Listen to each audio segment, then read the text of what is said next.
Minority defence committee की जानिब से तमाम ही पत्रकार साथियों का हम शुक्रिया अदा करता हूं।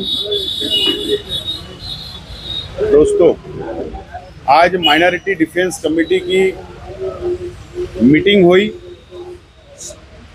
और मीटिंग में कई अहम फैसले लिए गए। जो एसआईटी का जो केस है, हमारे वकील उसके ऊपर आपसे बात करेंगे, लेकिन जो अहम फैसले लिए गए, माइनॉरिटी डिफेंस कमेटी जहां पर बांग्लादेशी रोहिंग्या मुसलमानों को बदनाम करने के लिए एसआईटी बनी थी, डिफेंस कमेटी लड़ने का काम करेगी, इस तरीके का ऐलान किया गया था। वहीं दूसरी जानिब वक्फ अमेंडमेंट बिल जो मरकजी हुकूमत ने लाई है, पास हो गया है, उस ताल्लुक से भी लड़ने का फैसला उसी वक्त किया गया था। आज मुल्क के हालात, महाराष्ट्र के हालात को देखते हुए माइनॉरिटी डिफेंस कमेटी ने फैसला की है, उत्तर महाराष्ट्र नासिक रेंज में 5 जिले आते हैं, अहमदनगर, नासिक, धुलिया, नंदुरबार और जलगांव। ये 5 जिले के एक बड़ी कॉन्फ्रेंस, माइनॉरिटी कॉन्फ्रेंस लेने का फैसला किया गया है, जो 22 जून को मालेगांव शहर में एक बड़ी कॉन्फ्रेंस होगी। और चाहे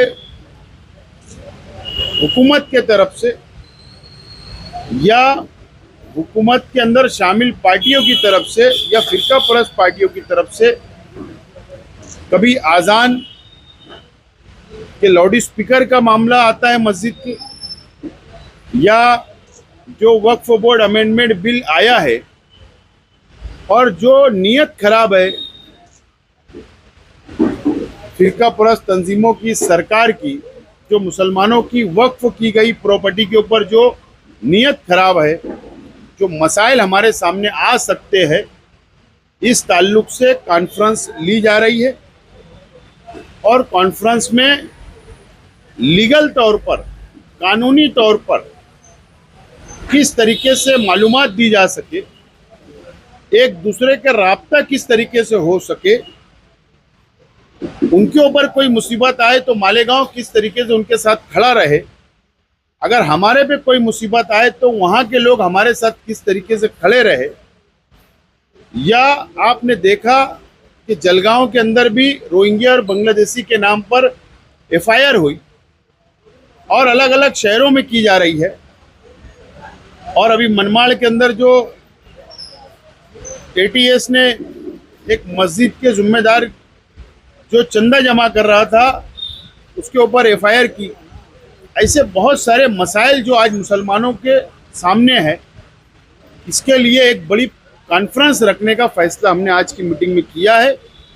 और 22 जून को मालेगांव शहर में बड़ी कॉन्फ्रेंस तो होगी और वक्तों पर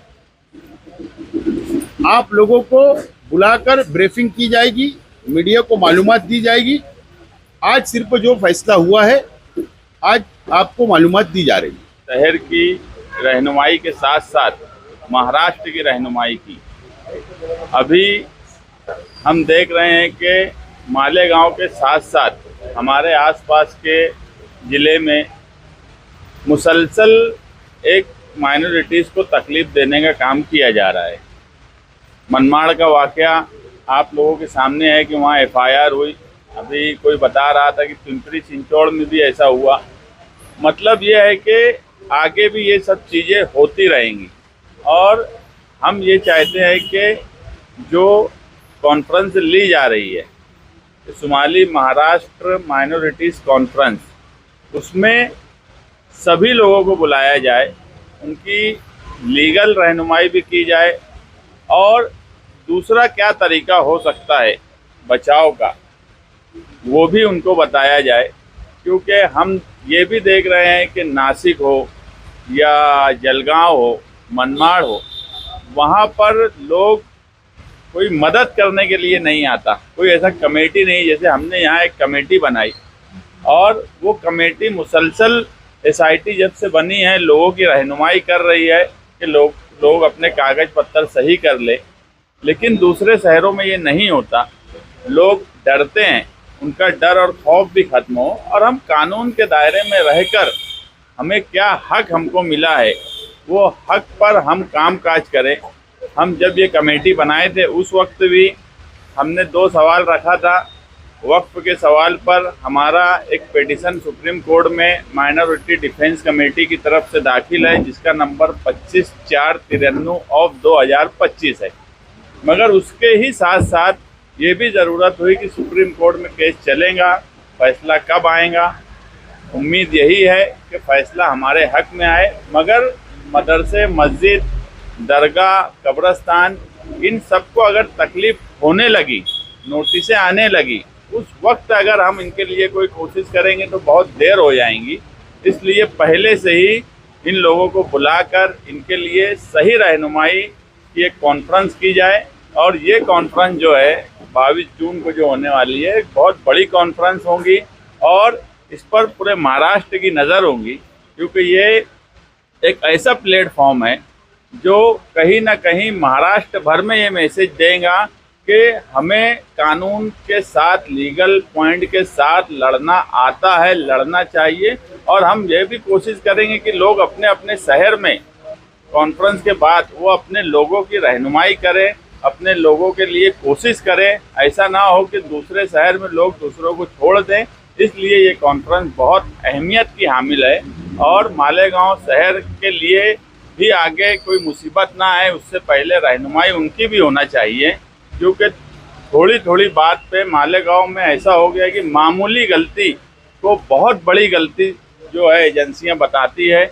अभी चार्जशीट आई जो बांग्लादेशी और रोहिंग्या का इतना हवा खड़ा किया गया था, चार्जशीट 1,500-2 हज़ार पेज की, उसमें एक भी ऐसी बात नहीं है, एक भी जो लोगों को आरोपी बनाया गया है ये नहीं साबित हुआ कि ये बांग्लादेशी हैं। सिर्फ यही हुआ कि ये कागज़ में गलती हो गई, वो कागज़ में गलतियां भी ऐसी है कि अगर उसको सच मान भी लिया जाए तो वो फाइन या पेनल्टी लगाकर उसको ख़त्म किया जा सकता, मगर उसके बाद भी 3-3.5 महीने से लोग जेल में हैं।